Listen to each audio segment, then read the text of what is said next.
ओम गुरुर्ब्रह्मा गुरुविष्णु गुरुर्देव महेश्वरा गुरुर्साक्षात् परम ब्रह्म तस्मै श्री गुरुवे नमः। आज की कथा शिव पुराण में सूत जी महाराज बोले कि ब्राह्मणों, पहले अत्यंत बलवान दैत्य हुए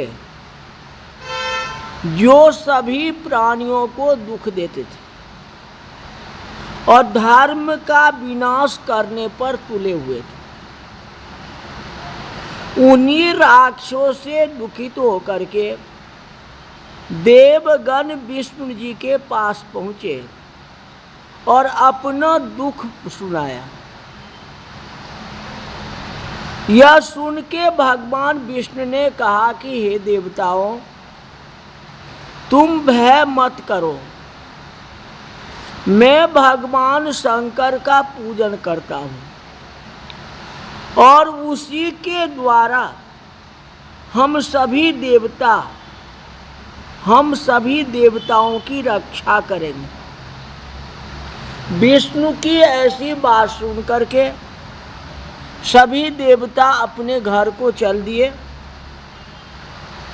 उसके बाद विष्णु जी शिव पूजन के लिए कैलाश पर पहुंचे और कुंड के मध्य में अग्नि स्थापित की और विधि के साथ पूजा करना आरंभ कर दी। इस प्रकार कठोर तपस्या करते करते विष्णु भगवान का बहुत समय व्यतीत हो गया, तो भी शंकर भगवान संतुष्ट नहीं हुए। तब हरि ने शिव सहस्त्र नाम का पाठ आरंभ किया। एक एक मंत्र बोल करके एक एक कमल का फूल चढ़ाने लगे। तो एक बार विष्णु की भक्ति की परीक्षा लेने के लिए पूजन के निमित्त 1000 की संख्या में आए हुए कमलों में से एक कमल सदाशिव ने इधर उधर कर दिया। पर शिव जी परीक्षा ले रहे हैं तो कमल का फूल को इधर उधर कर दिए। तो पूजा करते करते एक फूल कम पड़ गया। तो भगवान विष्णु को अत्यंत आश्चर्य हुआ। वे इधर उधर ढूंढने लगे, फूल कहीं नहीं मिला। तो भगवान विष्णु ने कमल के समान अपना नेत्र निकाल लिया और उससे ही शिव को अर्पण कर दिया। तब तो भगवान शंकर अत्यंत संतुष्ट हो गए और प्रत्यक्ष हो गए। बोले कि विष्णु, तुम्हारी इस भक्ति द्वारा मैं अत्यंत प्रसन्न हूँ, मन चाहा वर मांग लो। तो विष्णु भगवान बोले कि हे स्वामिन, इस समय दैत्य ने उपद्रव मचा करके रखा हुआ है। उनका वध करने के लिए मेरे पास कोई अस्त्र नहीं है। इसी कारण मैं आपकी शरण में आया हूँ। तो भगवान शंकर ने विष्णु जी को अत्यंत चमकता हुआ सुदर्शन चक्र दिया।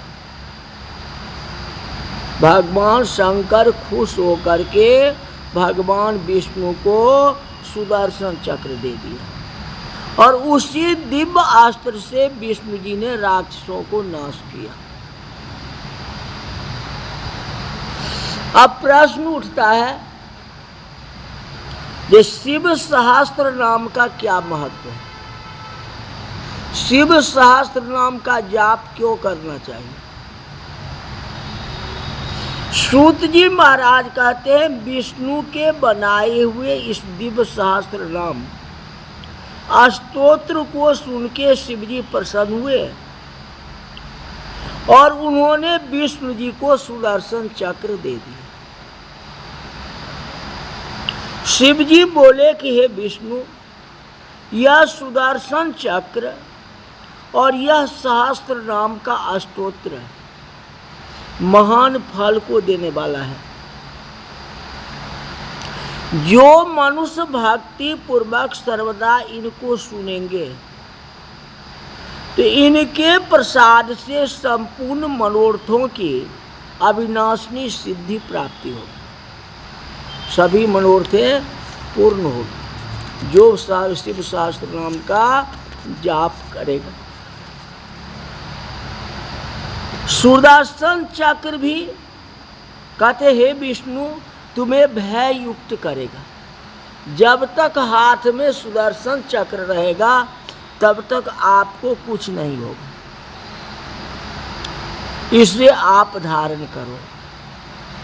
विष्णु ने उत्तर की ओर मुंह करके पूर्ण संस्कारित चक्र को ग्रहण किया।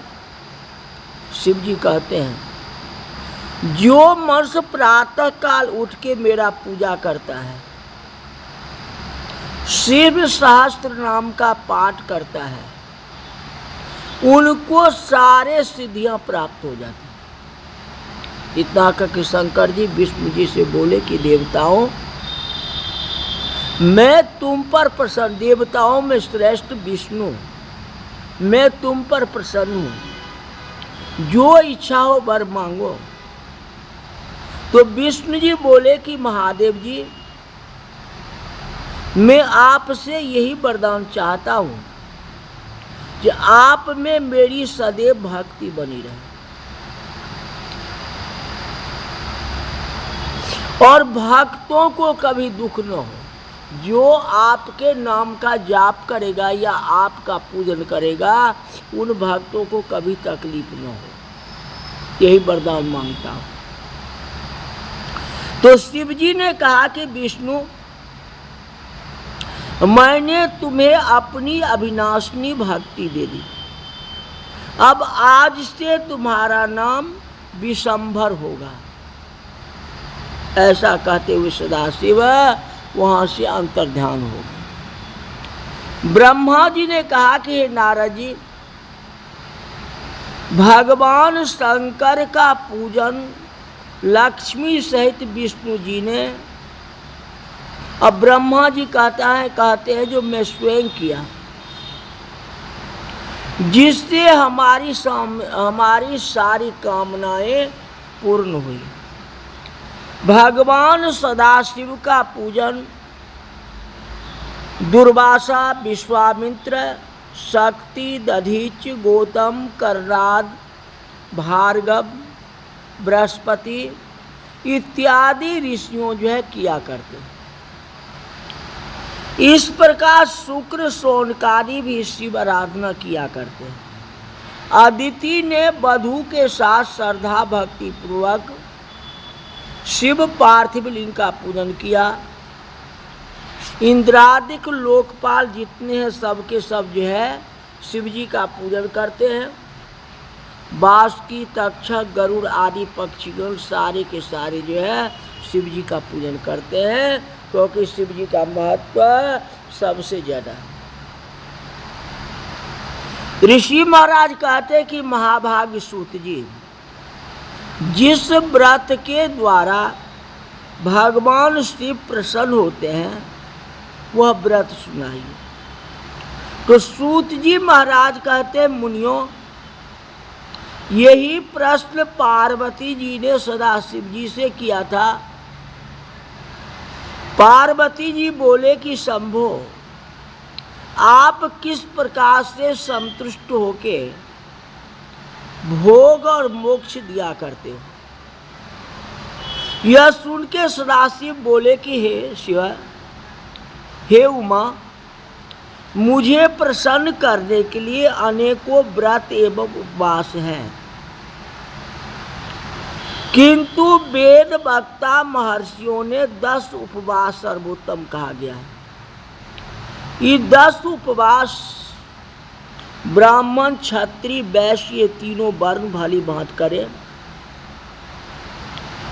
प्रत्येक महीना के अष्टमी में उपवास करके रात्रि में व्रत को खोलना चाहिए।